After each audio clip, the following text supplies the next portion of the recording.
You went instantly for the food. Baby, we don't start episodes like that. Well, just... Welcome to episode 6. We're one away from the dreaded episode 7 of podcasts, because episode 7 is notoriously and statistically the episode that all podcasts stop, apparently. So I guess, people just can't keep up with the cadence of it. But we've done very well. We've only was an hour late. Mm-hmm. And then, did we miss one? No, we didn't. We never missed one. I don't think so. Did we put it up? I don't know. I don't think we... No, well, we don't... I don't... Well, anyway. This is episode 6. And we are staying consistent. But I know... Yeah, so we've been pretty consistent. And we aim to keep it. All the way past episode 7 to episode 1000. So, we're in Japan at the moment. And it's been a tiring day. And I feel like we've achieved some things.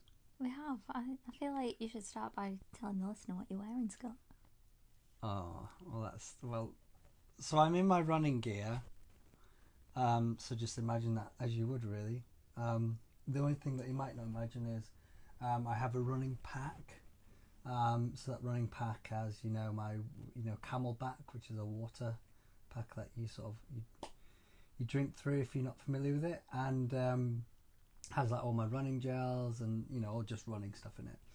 And then I've got an Osaka top, which I actually bought in Thailand. But it's very cool and it was very cheap. But it's what would you call this top? Like a vest? It's a vest top. So I've got tattoos. So as you read online in Japan, tattoos, they're yakuza, aren't they? They what? Yakuza. What does that mean? That's the Japanese mafia. Oh, right. Yeah.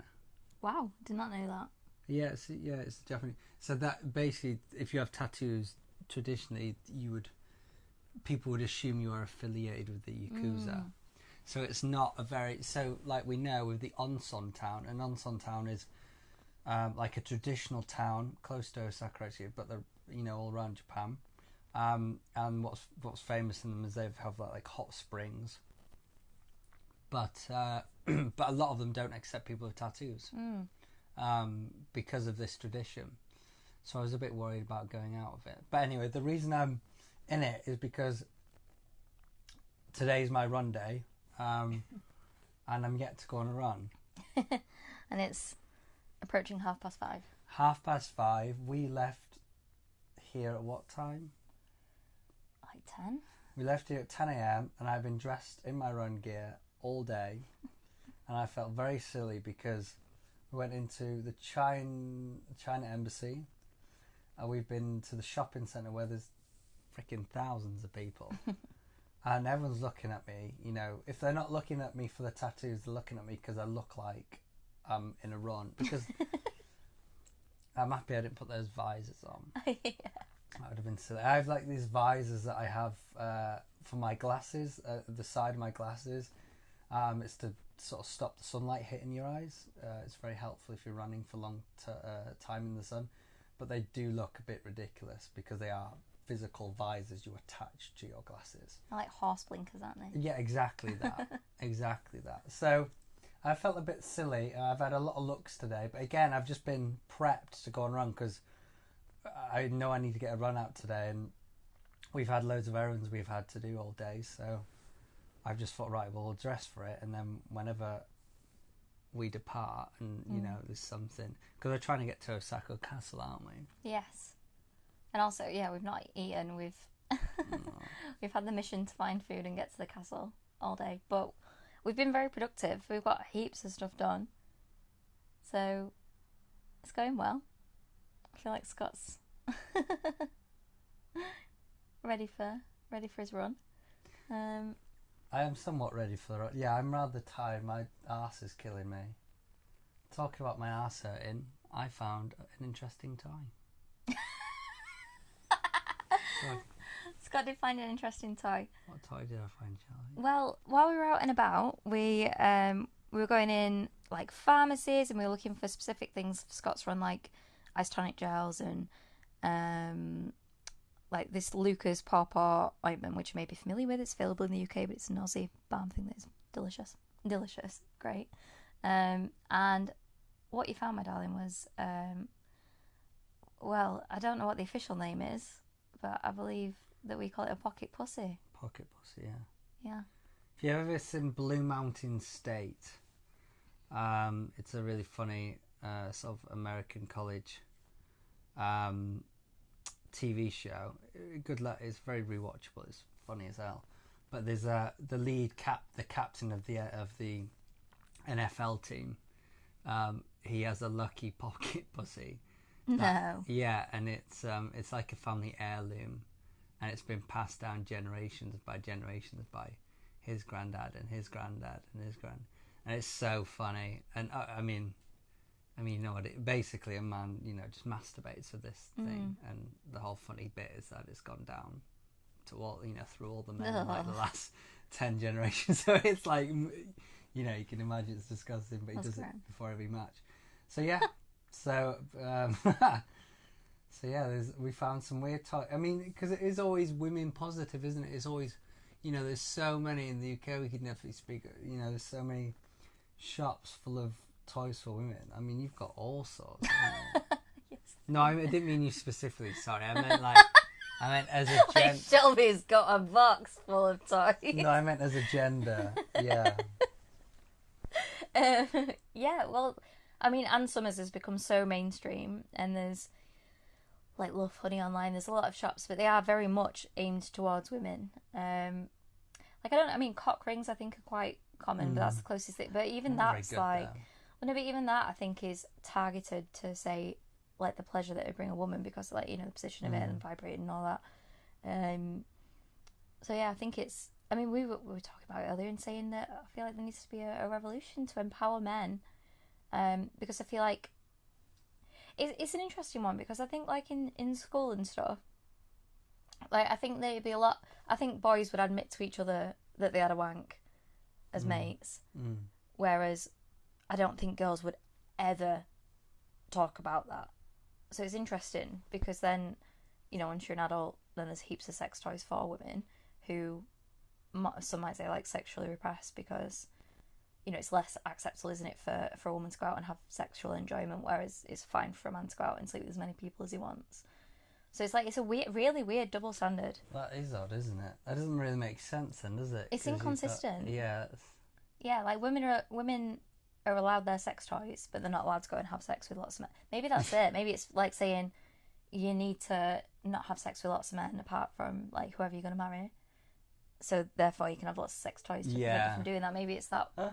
It's an interesting angle, but yeah, it just seems like a real shame that I feel like men have got their hand in some lube and then they kind of feel embarrassed to go and get anything else. Which it is. I'm not saying it's not embarrassing to go and buy sex toys as a woman because it, like initially when I did, it was, but. I can tell a funny story about my first sex toy. Let's hear it. So it was in between some of the lockdowns. It was when Meadowhall was open again. And I specifically remember going. I'd looked online. I got it in my head which one I wanted, but I did also ask for help, and it helped that I got a face mask on. I felt less embarrassed because it was around the time when we had to still wear face masks. And so I asked for some advice and ended up getting a rabbit because I thought that was a standard. Go-to sex toy. And then I popped over to IKEA and got some Tupperware, and I've felt more like a grown-up in my life. It was a very grown-up day, that, buying a vibrator and Tupperware. That is a very grown-up day. Yeah, it was. But all those shops are very much, you go in, they're pink, they're sparkly, it's a pretty shop, and it's all women working in there. Even if there are male sex toys in there, which I'm sure there must be something, aside from cock rings, I feel like it would be really intimidating for a man to go in that shop and ask for help.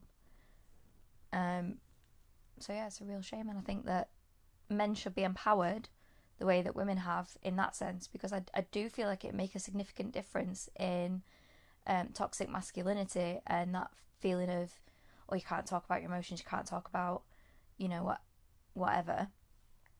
I might just empower them to love themselves a little bit more, because self-love is important.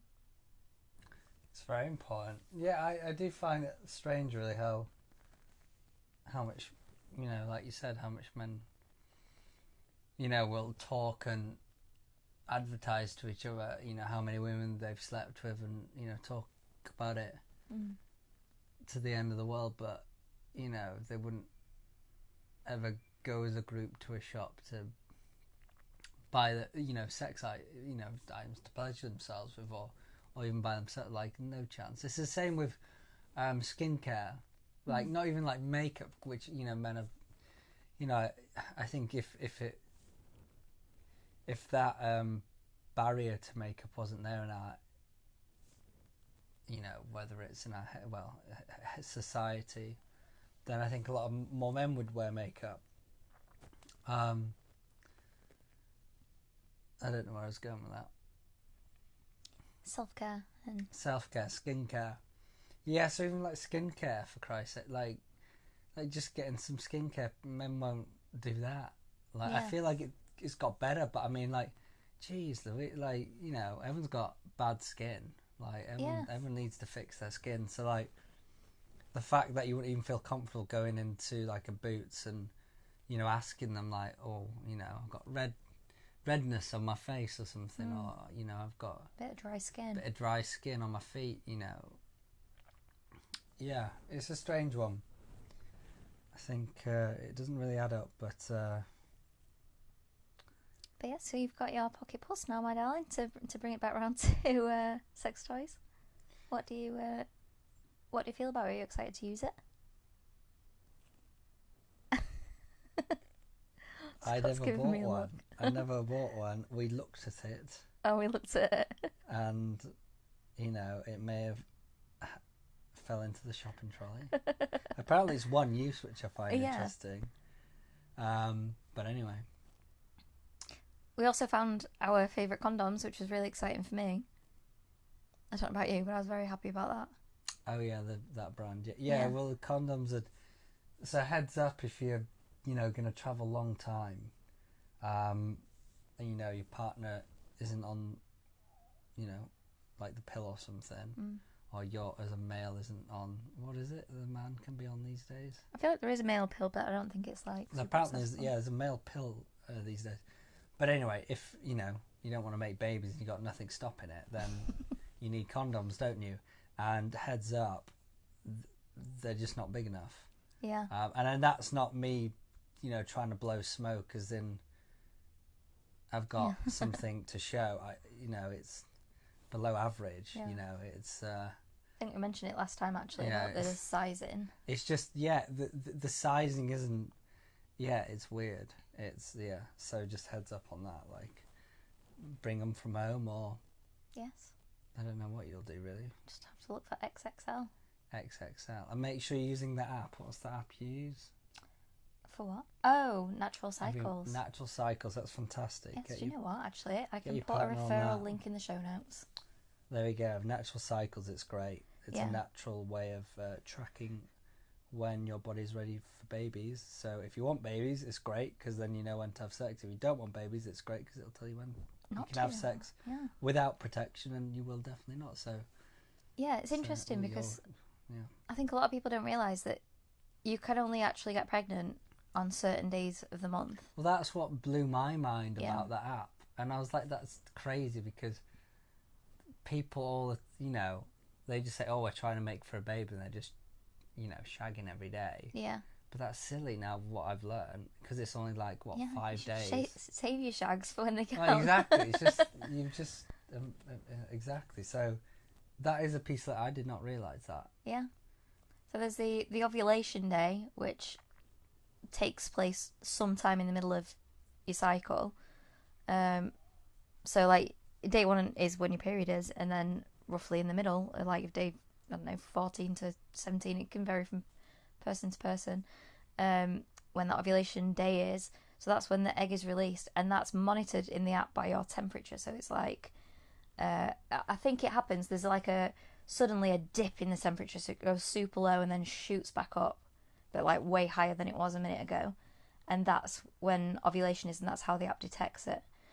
And you have like red days and green days. So a red day is a day that if you've got it set to don't want to get pregnant, then a red day means don't have sex without protection this day. If it's a green day, that means it's very, very unlikely you'll get pregnant, because you can only get pregnant if you're ovulating. So let's say your ovulation is on day 17, for example. Sperm can live in the body up to 6 days. So that means days 11 to 17, basically you don't want to have sex if you don't want to make a baby, without a condom.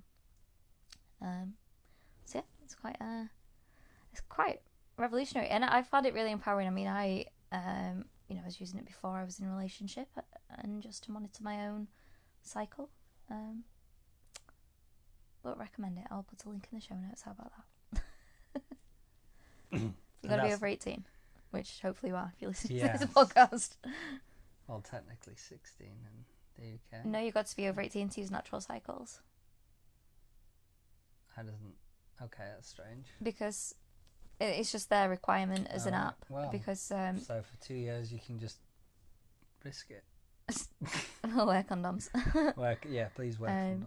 Yeah, I think it's a combination of your cycle can change, while you're maturing, and also I think it's to do with like the saying that you can't be responsible enough for 16, which I think's ridiculous, because there's plenty of 16-year-olds that could take on the responsibility of taking their daily temperature and monitoring it.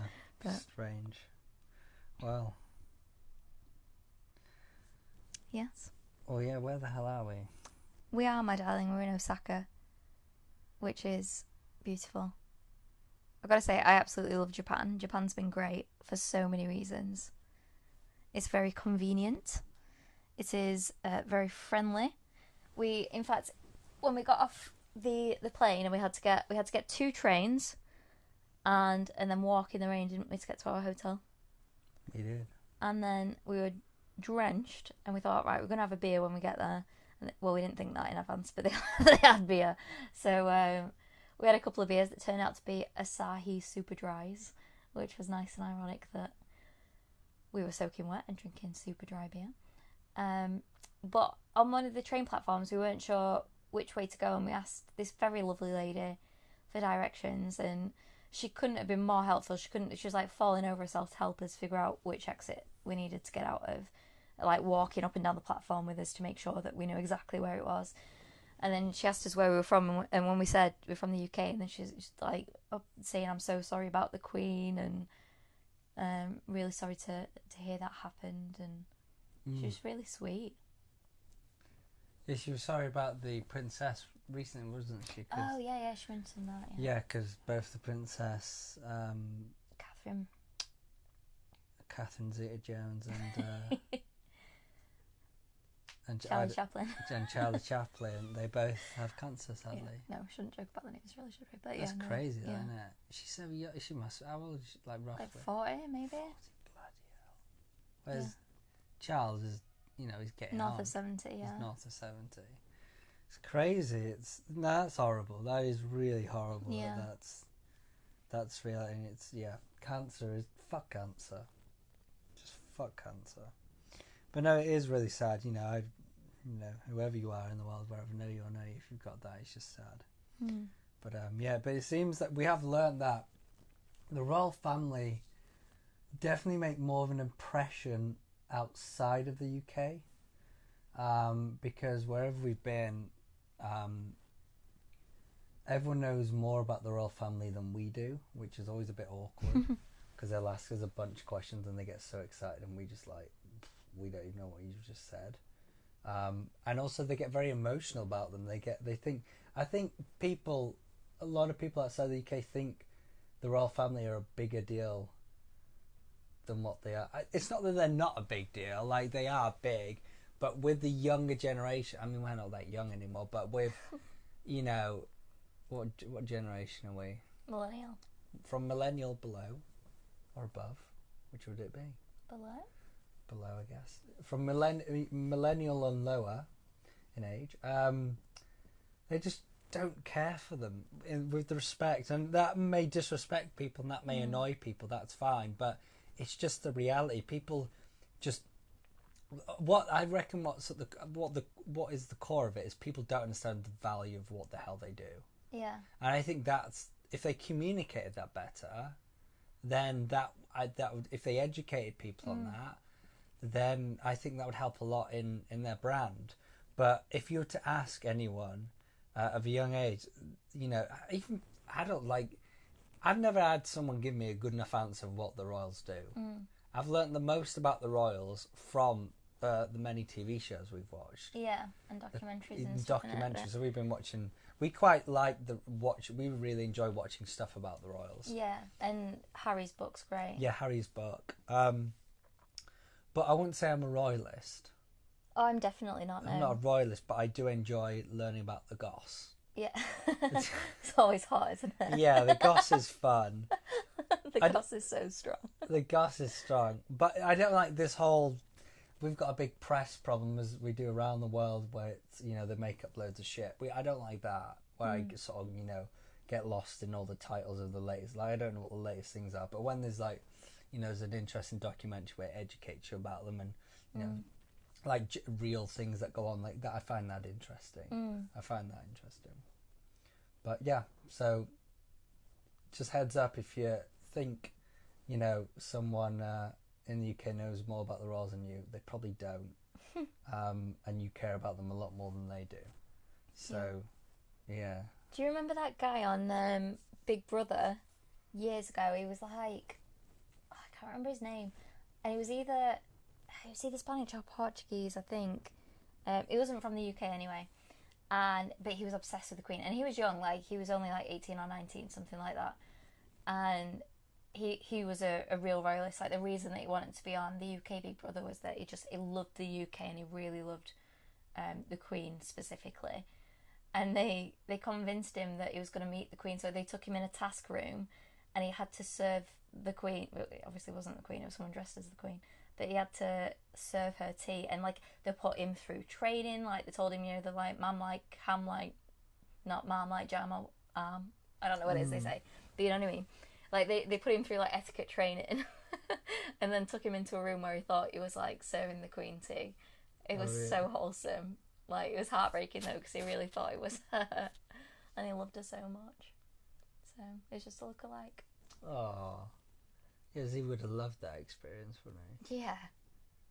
To be fair, I reckon Queenie would have done it. Like, she was up for a laugh, wasn't she?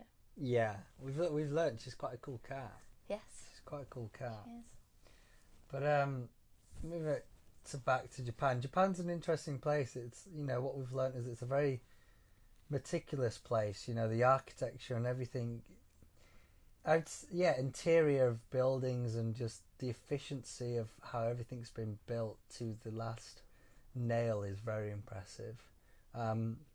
Definitely the word perfection would sum up our experience so far. Like, everything's been done to perfection. Like, it's like there's not a switch that's out of place. You know, it's very, very clean. Like, so clean, organised, and it's just so well, to a point where actually, in a weird way, it irritates me. Yeah. Which is really interesting.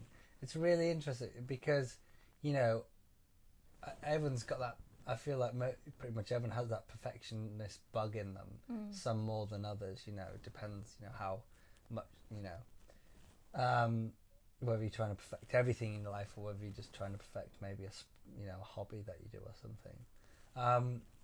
But it's interesting, isn't it? I think I'd lean more on the more maybe intense side of perfectionism. And it's so interesting. I strive for perfection so much in life, but then once I visit a place that is perfect, it irritates me. I think that once you take away that ability to improve something, it's then you've got to settle down and not think about what can I improve, and that sort of like then drives me crazy. Which is probably more of a me problem than a, you know, you could probably argue that saying or maybe you need to chill the F out and just sit down and just enjoy what's around you. But I think there is something to that, like having things out of place, and you know, it just almost, I think maybe it's keeping my mind busy. It's like, oh well, I can fix that in a minute. Yeah. Maybe it's just not, you know, Buddhism's all about that, isn't it? You know, just sitting with your thoughts and sitting with, you know, with just nothingness, being comfortable with just nothing, just sitting there. I think a lot of people these days, you know, TikTok's a great example of that, you know, not being able to do that.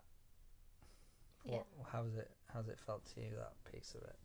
Yeah, it's interesting. So I've really enjoyed it. I've enjoyed the perfectionism. I think. Oh, it's a beautiful place. Yeah. Don't get me wrong. I love Japan. Yeah. This is just more of a me thing. I just want to air that. I totally get that. I think that's a really interesting point. Like, because then what do you do when everything is perfect? Maybe do you know what? Maybe that's a really good learning. Maybe that is a really good learning for dealing with perfectionism, because then if you see what it's like when everything's completed and everything's perfect, and it's not, strangely not satisfying, maybe that'll be a way of, you know, calming down on making sure every box is ticked, every T's crossed and every I's dotted.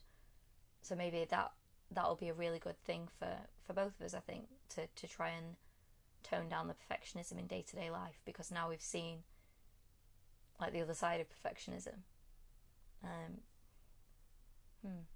And yeah, like I think that's a really good point.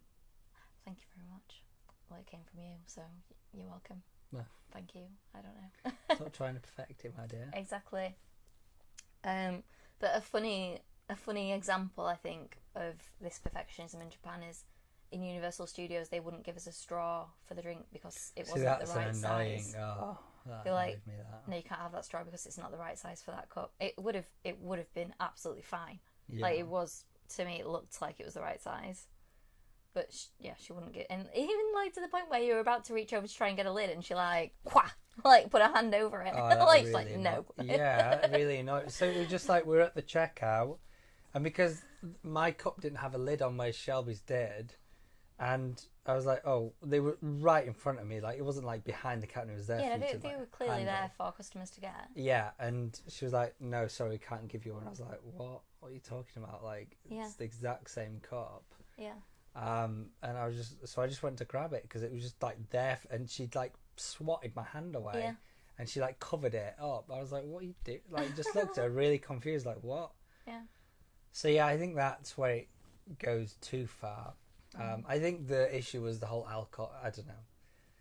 Yeah, because you got a cocktail and I got a coffee, but they looked like the same size cup. So maybe they can't let you cover alcohol. No, it makes no sense. As it says alcohol really big writing on it. It's like they alcohol shame you, isn't it? Yeah, so they make it very clear, and also they ask you 2 questions, don't they? They do. They ask you, "Are you over 20 and are you going to be driving today?" Which is good.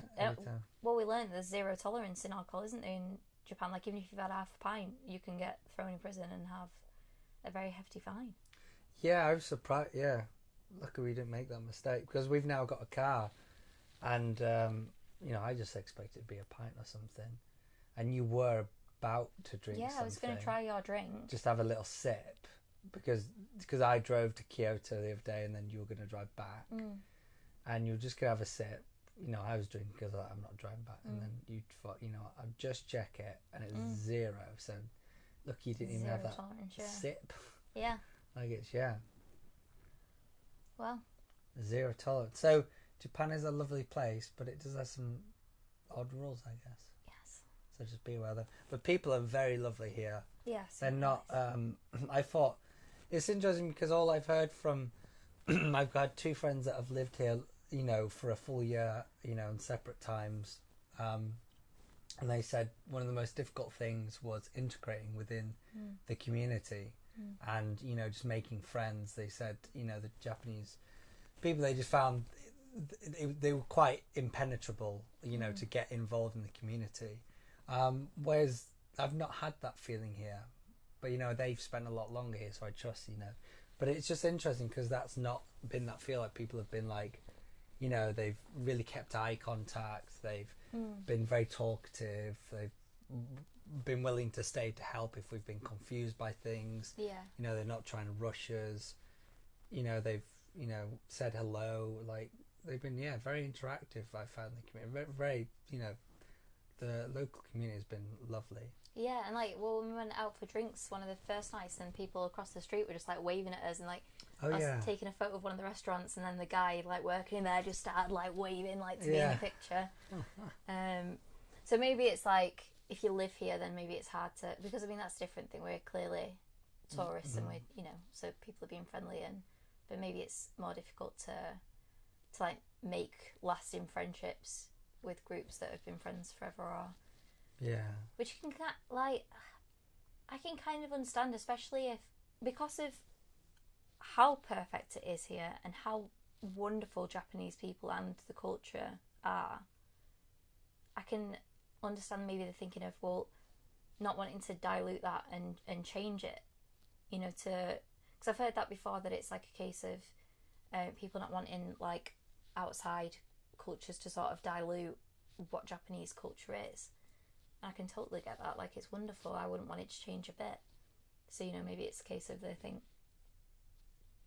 well, I don't want heaps of people that aren't from the same mindset, I guess, to come in and start being rude, start littering, you know, all these kinds of, like, 'cause, I mean, Westerners are, you know, not the same, are we? You know what I mean? Like, it's not average. They're not as pleasant now. No, so that might be the worry. Like, if we. So you're saying that you think, you know, locals are they're consciously making that decision. I'm not going to be friends with this white person because he's going to dirty the waters of our social group. Is that what you're saying?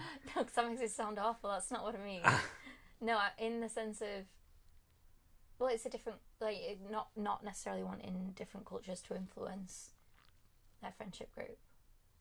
So you are saying they're consciously saying, this guy seems like a great lad, but, or do you think it's unconscious? Because conscious with the youth, I'd find that hard to play. You know. Yeah, maybe not conscious then. I don't know. Like, I mean it in a nice way, and I feel like it's coming out as not a nice way. No, yeah, but when things are unconscious, it's, you know, you can be nice and be unconscious, because it's like, yeah, I think you can be the nicest person, and if it's unconscious, because you're not aware, you cannot be aware of things you're doing is impacting people in a negative way. Yeah.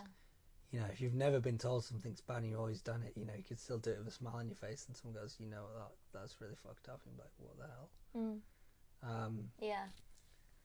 It's like, it's the whole, you know, how women are treated, I feel, you know, and the way, you know, like our terminology towards women. Yeah. You know, it's hard, you'll be able to throw a couple of examples, but it's just how you word, you know, like you said the other day, I help my wife clean. Yeah. Yeah, not we do the cleaning. I helped my wife clean last week. Yeah, it's like that unintentional, like that implication that cleaning is the woman's job, and that a man doing cleaning is doing it to help, and that he's that he deserves some sort of praise for it because he's doing something that isn't his job. Exactly. I'm going to help you cook tonight. Yeah. Help with the kids. I'm going to help the kid. Like, it's not. Yeah. Yeah. Rather than saying I've done what is my basic responsibility as a human and parent. So I feel those things can be like unconscious. Yeah, for sure. I don't see due that's to it, like I don't think. Therefore, I wouldn't say those people inherently are bad. It's just that through society. So the whole unconscious piece. Yeah. It doesn't mean that someone is a bad person. It's like your granddad who says some racist things now and then. You know, they could be the sweetest guy, but they could say, you know, they could be a bit more straight talking when they talk about, oh, you see that black man there? It's like, whoa, Granny, you can't just say that. Like, But he didn't mean it in a a Yeah. negative way, or but it was much more free speaking back then. Yeah. They're not. He's not a bad granddad. He's just.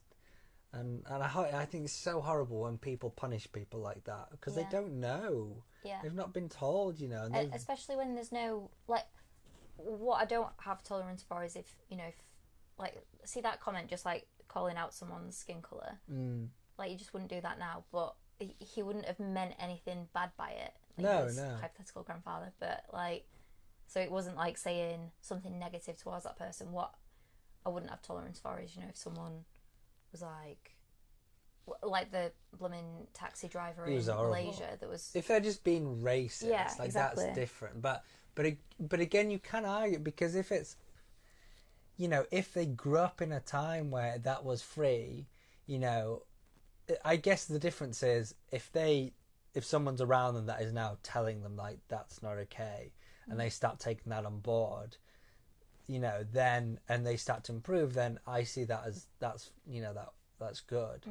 But if they're like, no, F you, I'm still going to be saying these things, about different people of different colours, skin, different religions, different cultures, then that becomes, someone, I feel that becomes a conscious racist. Yeah. Because we now agree that is bad. I know we didn't agree it was bad X amount of years ago, but we now agree that is bad. Therefore, if you do it now, I know it's odd for you, but you're gonna have the racist mark against you. Yeah.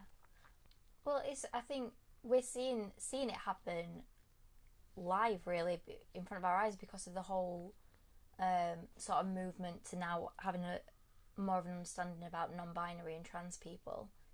Yeah, and the changing of the language, as in like saying using they them pronouns singularly, which, by the way, has always been a thing. So, if people say, "I went to see the doctor," what did they say? Like, that's the thing that it tickles me that people can't get their head around that. Like, oh, I found someone's wallet on the floor, and I handed it in, and they got it back.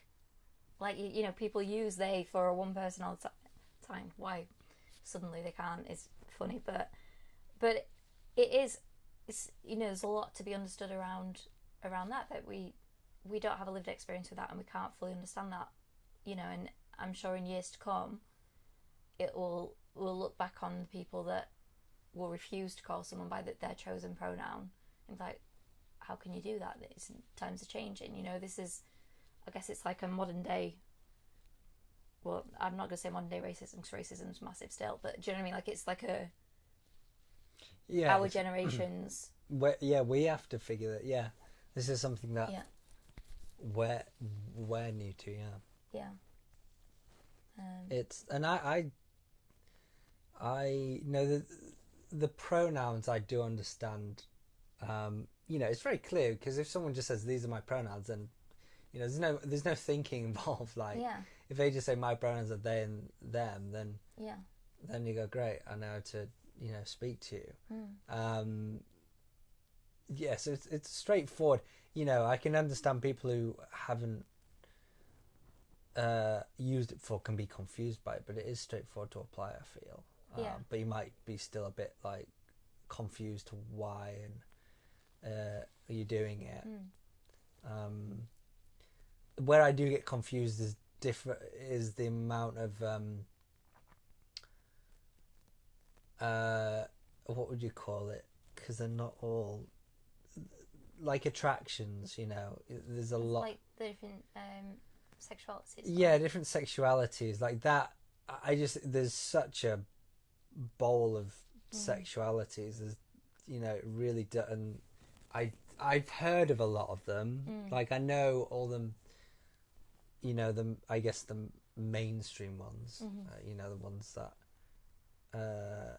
have more people are, but I do get mixed up with them. Like, even though I've heard them a bunch, like non-binary and like asexual, pansexual. Again, there's been many a times where I go, oh yeah, if you give me a minute, I'll go, right, this one's that one, and this.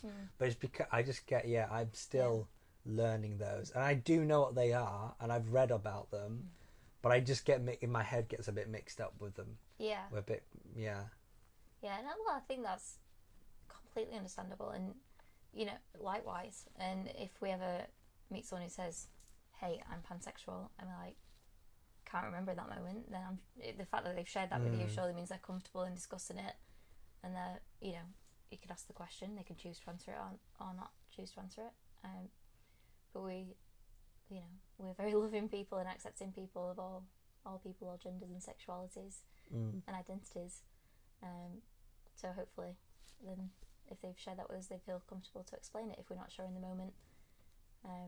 Because that's, as we've said before, like, ignorance is the root of all hate, isn't it? Like, it's anytime someone is like, "Oh, I'm against that group of people, I'm against that group of people," whatever it is in society, it's down to total ignorance. Like, it's like, I mean, apart from, I don't know, I suppose I'm going to talk circularly here, because I could say that I hate racism, and then people are like, "Well, you don't understand racism." Well, no, I do, and I hate it. So, but I think when people are racist, for example, it's due to a ignorance of whatever racial group they're against.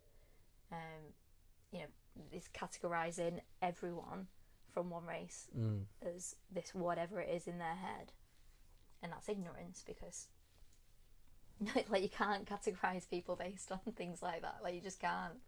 Like, we're all individual human beings. Like, you can't say, "I hate all men." Like, you just can't. Have you met every man? Like, how can you be against men if you don't? Have you met all the men? No, you haven't. Okay, so how can you say I'm against all men? Like, I've got a story of that, actually, with when I was looking for love, which we could dive into. That would be a whole.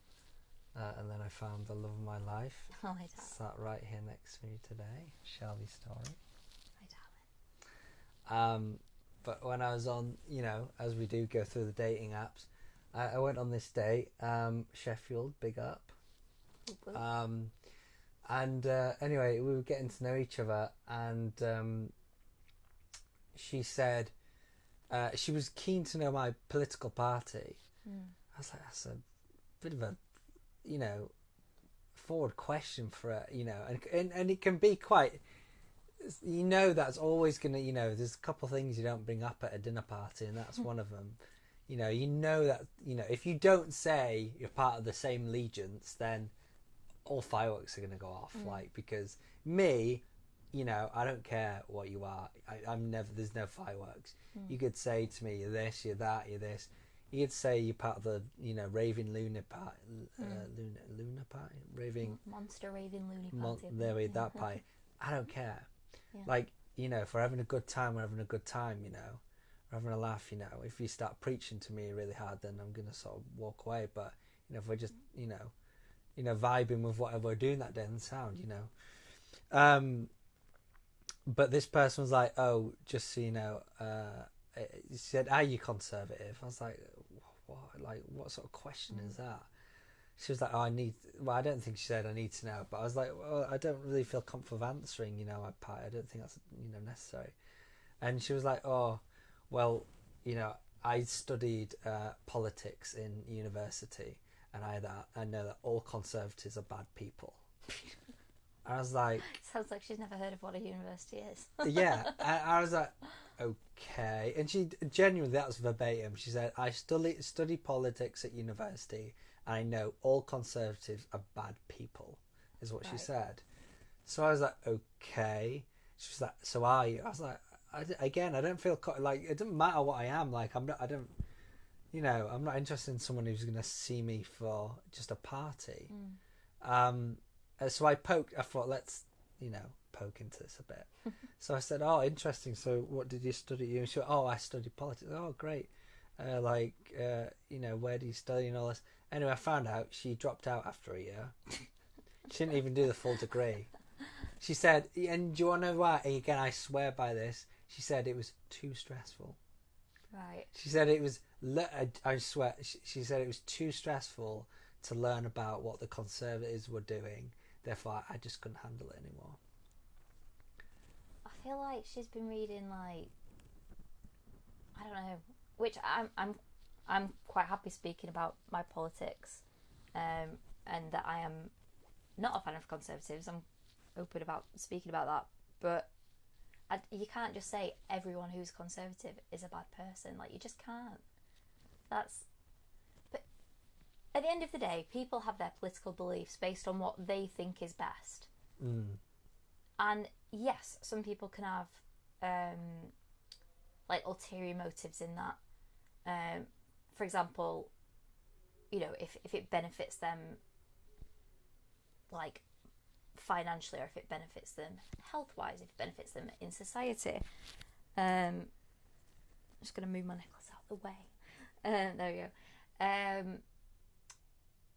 So yeah, like, people vote for whatever reason, and people have got good reasons and bad reasons for voting for different parties. You can't say that everyone, like, for example, Republicans, I'm quite happy to say I do not like their party. I don't like their values, but I wouldn't say that everyone who's a Republican or votes Republican is a bad person, because I know that absolutely not to be true. Like, I know Republicans who are delightful, lovely, wonderful people.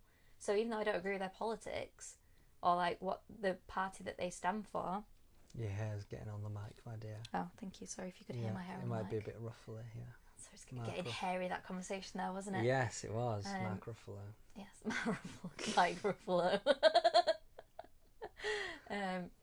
Yeah, basically you can't judge an entire person based on one thing about them, which is their political system or political affiliation. Yeah. Well, it goes back to that word you said, ignorance. Yeah. You know, it's just ignorance. You know, you don't need to travel the world to know it. You don't need to, meet, have a billion friends to do it. It's willing to be open-minded, to learn, and if you don't, go into things with ignorance, then you'll realise, the people in the world ain't that bad. The news tells us a lot, and there's a lot of scary figures, and there's a lot of scary things going on. But I really believe in the people of the world. People like want happiness. Someone isn't born and just wants sadness. People don't wake up and go, I want to be sad today. I want to be angry today. Obviously, there can be circumstances that make you angry, that make you want to fight the world, that make you want to be sad that day, and make you do horrible things to yourself and other people because of, what's happened around you. Can drive those emotions. Absolutely. But no one woke up, were born and said, I want a sad life. I want an angry life. People, and we've learnt this from our we've travelled quite extensively, and everyone's just happy, everyone's lovely and want to help you. We've never, I wouldn't say we've met rude people. Yeah. But I'd never say we've met like a horrible person. No. We've met rude people, sure, queue jumpers, people that get rude by our benchmark, though. Well, exactly, by our bench, yeah. That's like, we say it's rude because they've cut in line, but that's not rude there. And we've, like, maybe, some places, like in Dubai, us kissing would be rude, and to us that's not rude. Exactly. So there's, like, rude by whose standard, isn't it? Well, there we go. It's a great, yeah. So it's rude by us, don't you? Exactly. But we've never met like a horrible person. Like, it's always just been, and some people maybe don't want to help you as much. But again, they're not, when we have a chat with them, they're nice people. So, where was I going with that? That people are fundamentally good. And people are fundamentally good, yeah. So Shelby keeps me on track. I keep on track with the agenda, but Shelby keeps on track with the thoughts going everywhere. Okay. Yeah, I really believe that. I just think we get lost in what we write on pieces of paper, and what I mean by that is, the second we try to wedge people into, are you black or blue? Are you, red or yellow? I need to know what team you are, so then I know how I'm going to treat you. Gryffindor or Slytherin? Exactly. Which, interestingly, we did the test the other day. A very good test, actually. And I was Gryffindor. Yeah. Well, I got Hufflepuff, you but got I'm Hufflepuff. quite clearly a Ravenclaw, so... Yes. I thought when we read it afternoon, we said you were Gryffindor. Well, yeah, we did say that ours could have been... Like, yeah, could have been... so I got Gryffindor in the test, you got Hufflepuff. Yeah. But then when we read the values of them, we thought, Yeah. actually, I should be Hufflepuff and you should be Gryffindor. Yeah. But out of all of them, like when we looked on ChatGPT, I think because Ravenclaws are like all about justice and acquiring knowledge and learning new things, and it was like very education based. And well, it seems like you can apply to a lot of them. Well, that's it. Slytherin. Well, so this is the thing. We're all of them, aren't we? Well done, Shio. What a great summary. So that was exactly what we're trying to say here. That's where I feel it goes wrong. Is people are, I need to know what team you're on, so then I know how to treat you. Whereas, you like a bit of the red team, but you also like a bit more of the blue team than the red team, and even a bit of the black team. Like it's, and that's okay. Like we can agree on some things, don't agree on that, but we can still be friends. Yeah. And I think that's where we, start. The second we put people on single teams is when we go, this section of people, they're arseholes. Yeah. But this section of people are my team, they're great. And it's just division. So, yeah, I just don't believe in the world is bad. Yeah. There are bad things happening, there's no question of that. But I just don't believe that the majority of people are bad. Yeah. I would agree. I think that's a good summary. People are good. So do the Harry Potter test, which there is a very great. Was it on the official Harry Potter website? Was it? To be honest, I don't know. It was whatever link came up first. Oh, it was very good. If you just put Harry Potter sorting housing. There was a very good one.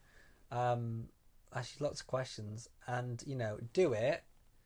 See which one it puts you in, and then go ahead and read. The values of each one, and it'd be interesting to see if actually you think I should have been in a different one. And there we go. You've summarised this part of the episode yourself. Yeah. Very good. Well, we have a few items left on the agenda, including that we went to get some really good vegan food and Okinomiyaka, and Scott's doing a sign. Is that because of how little time we have left on the podcast? Yeah, I thought we had like another 30 minutes to go. Yes, right. Well, we've just got through it. We've been putting the world to rights, darling. Well done. And I would like to circle back briefly because I feel like I've been ignorant in that when we're speaking about, that you know people that have been here and they found it difficult to break into groups. And then I feel like I passed comment on it.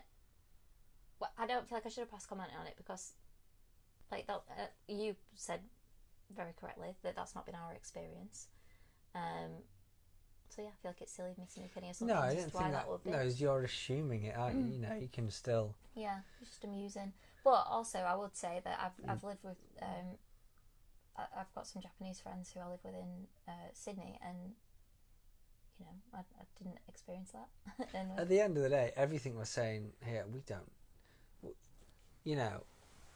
We can't. We don't have case studies to back it up that we can reference you to. It's our own individual experience, and from what we've consumed through media, through conversation, through travelling, and it's at the end of it, it's our belief. So that's the whole thing on what you were saying with the culture. You were just assuming based off your experience, maybe that's the reason why. Yeah, I don't think that's wrong. Yeah. You're not saying like, I bet it's this. It'll be this reason. It's because they don't want, white blood in there. No, because I don't think it's that at all. No, it's no. Again, I'm the old man. I say things very plainly, whereas Shelby says it in a very smart and delicate way. Whereas I can say it quite plainly, which sort of twists it a little bit. Well, what we can say in summary is that from our experience, we love Japan. We love Japanese people. Yes, Japanese we do. Culture. We love you all. And quite frankly, I don't want to leave. I just love it here. If you could just make the public the only down is the price of travel anywhere. So taxis are super expensive, driving a car is expensive, trains are expensive. So basically, and the flights are expensive. So Yeah. that's the only downer is, but swings and roundabouts, the food is mostly reasonably priced. Yeah. Delicious. And it's delicious.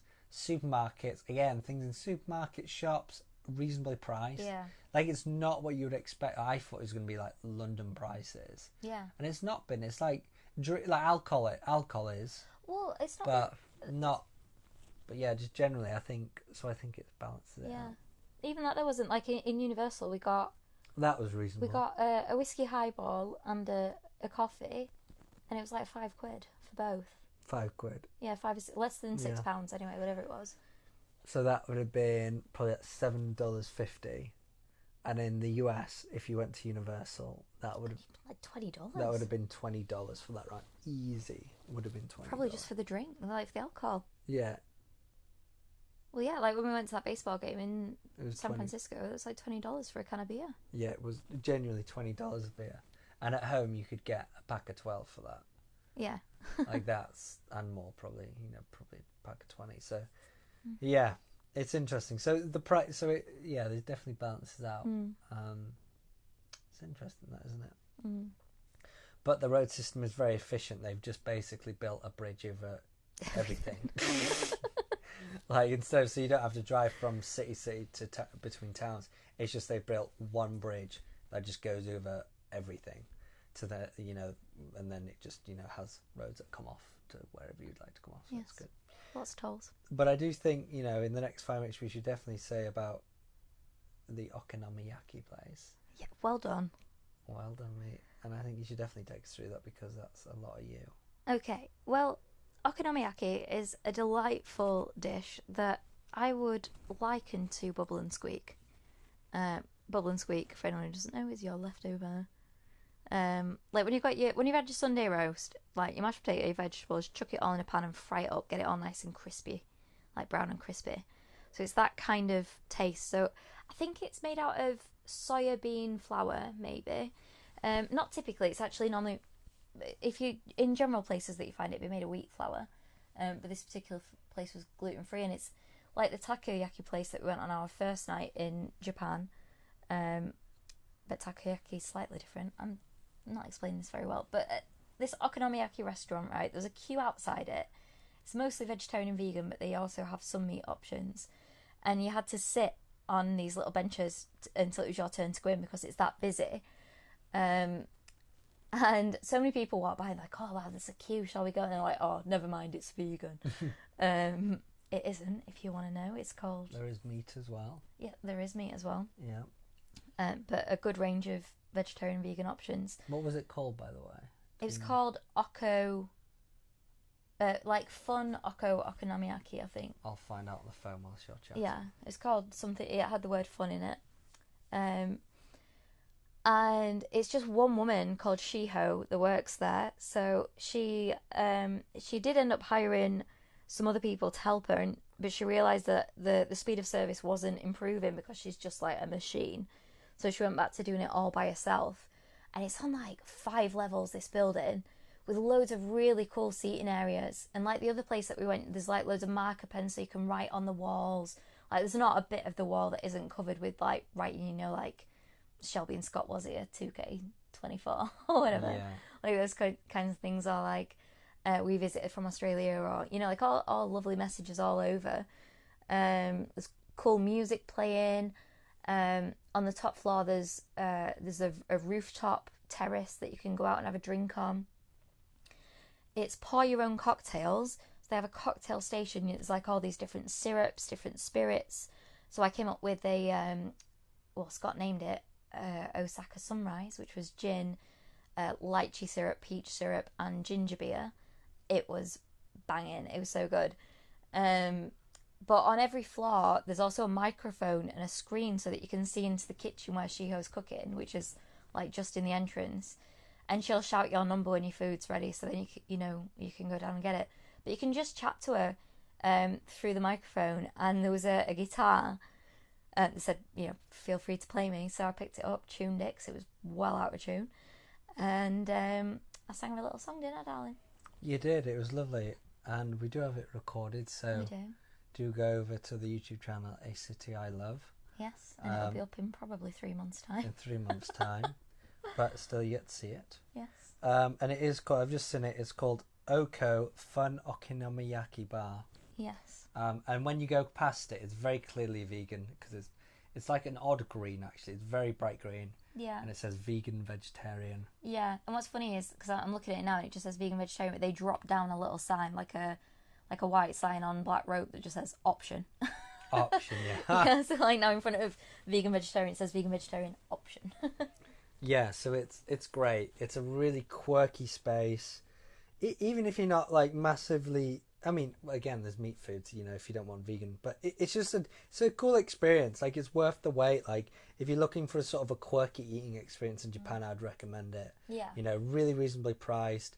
Like I said, 6 floors of just, it's just kooky. It's like, there's like some really unique qualities of it. Like the toilet. Yeah, the toilet. There was like blow up doll in there was a room in the toilet. Like, they didn't even utilize all, you know, usually toilets. Restaurants are trying to, you know, utilize all the space. Like, they go, nah, fuck you, we're not going to put a toilet in this room. There's just a door, you open it within the toilet, you know, like where a cubicle would be, and it's just a bath full of balls and a weird blow up doll, and it says some, I can't remember what it said, but it said something quirky in there. Yeah. Sort of, I think it was kind of thought-provoking. So yeah, it's just fun, you know, if you like weird and fun places and really nice, you know, what was Shio? She was lovely. Yeah, you know, you just want to be a friend. Yeah. Like, she was great. So yeah, really cool place. And then we finished off last night with we went to Kyoto, where we drove for the first time in Japan. Driving in Japan's really easy. One road. It's one road, you know, the road system's really easy. Yeah.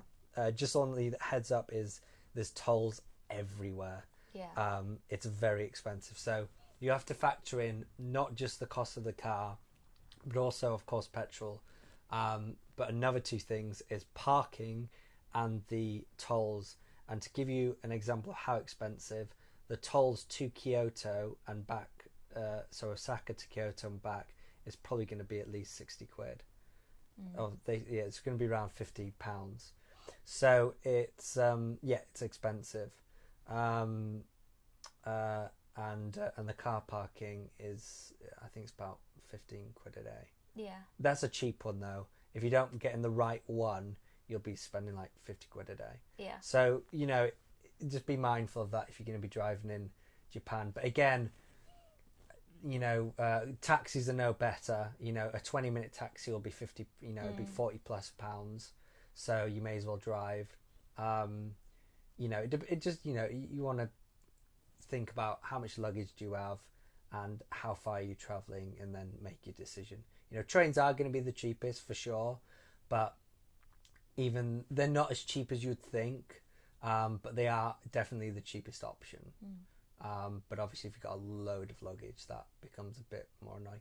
And the train systems, we've experienced that it's not sort of one train anyway. You have to like have a lot of trains to places. So you have to leave the station and get a new ticket. Yeah, that really shocks me about Japan. Yeah. You have to, so you can't, whereas in the UK and anywhere, you just buy one ticket for your journey from A to B. And also another piece is most places you can just scan your card through the gates, and you can just pay, you know, you scan your card in and you scan your card out, which is a great, you know, everywhere should do it. Japan doesn't have either of these, so you can't scan your card, and 2, you have to buy multiple tickets, but you can't buy multiple tickets from one station. So basically, if you have to go A to B and you have 2 trains you've got to get, you have to buy your first ticket in the first train station, do that journey, you then have to leave that station that you get to, buy another ticket, and then carry it on.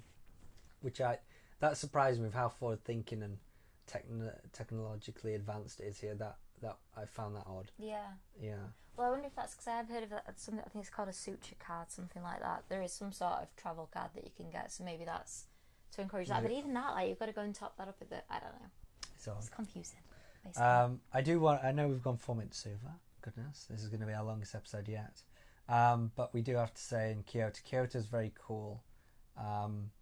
and we went in there because we just needed food in us. We just needed to.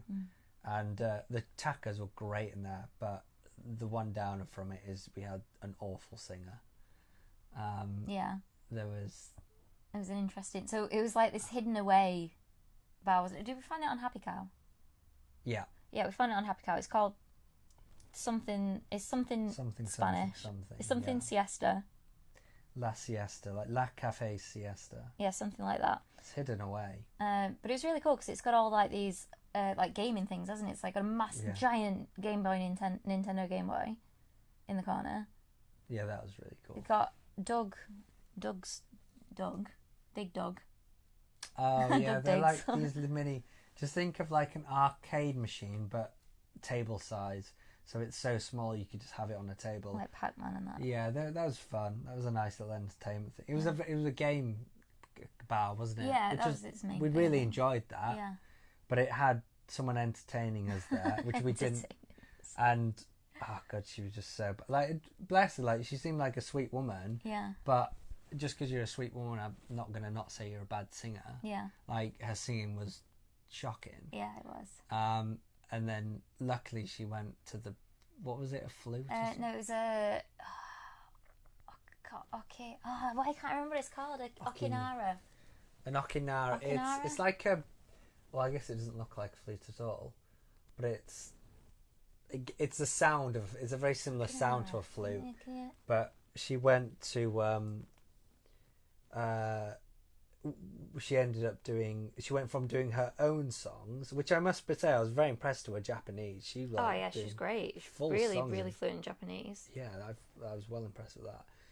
But then she started just doing all like songs of like anime and like Donkey Kong, all like nostalgia games. She just did like the songs and the music to them. So it was like, like lobby music, like when you're on a game. So that was quite... I didn't actually recognise many of them. I think they were quite niche games. But that was enjoyable. It's just when she was singing, it was just a bit rough. It was like very loud, wasn't it? And it was it was a tiny place. Her voice was way louder than the music. And it's an ocarina. An ocarina. Yeah. An ocarina. Ocarina. But I do want to give a note to the gentleman at the front. I thought he was such a sweetheart. The guy serving us? No, the guy who was right at the front watching her. Oh, yeah. Because I thought they were together. I did, because he was also American, right, I think. I don't know. Maybe, yeah. Because she had an American accent. But... or North American accent, I should say. And I think they lived there. They give me live there vibes. Yeah. I mean, if you're doing the rounds, I guess... and yeah, the reason I thought he's a sweetheart because he was just, no one was, paying attention to it. They were just sort of in their own conversations, but he was right at the front, smiling, nodding along, and he like would clap every time. And I just thought, and it seemed like they knew each other somehow. I think I don't know how they knew each other, but I don't know. I just, I just thought he was a very supporting guy. Yeah. And it was very honourable. They spoke at the end and she was telling him about a different gig that she was doing. So I don't actually think they did know each other. I think he was just being really sweet and supportive. Which makes it even better, isn't it? Because, I'm sorry, but I struggled to believe he was enjoying it. Each to their own, darling. But that's why I respect him more, because he was there like, just so nice, just a gentle smile, just like nodding. Every now and then just, having a bit of a conversation with, like, being really respectful, but also, clapping. Like, yeah, and I just thought, oh, what a lovely man. Yeah. But, hey, maybe he was just really enjoying it. Yes, maybe. But, yeah. But, longest episode ever, which is great, because that's a prequel to Scott's longest run ever. So, here we go. It is. Next time I do a podcast, I will have done my longest run ever in Japan, Suwashima. The Hawaii of Japan. More to come on that. Watch this space. But we'll leave you for now. But that's not how we end it. We thank you for taking a break from your day to get balls deep with us. Until next time, remember, stay... Wait. Wait, no, Shelby fucked that up. Right, I'm going to do it again because Shelby fucked that up. Okay, I'm going to do that again. Shall we edit that out? Right. I've even got the notes here. Right. We thank you for taking a break from your day to get balls deep with us. Until next time, remember, stay ballsy. Dive deep. But don't forget your snorkel. Balls deep.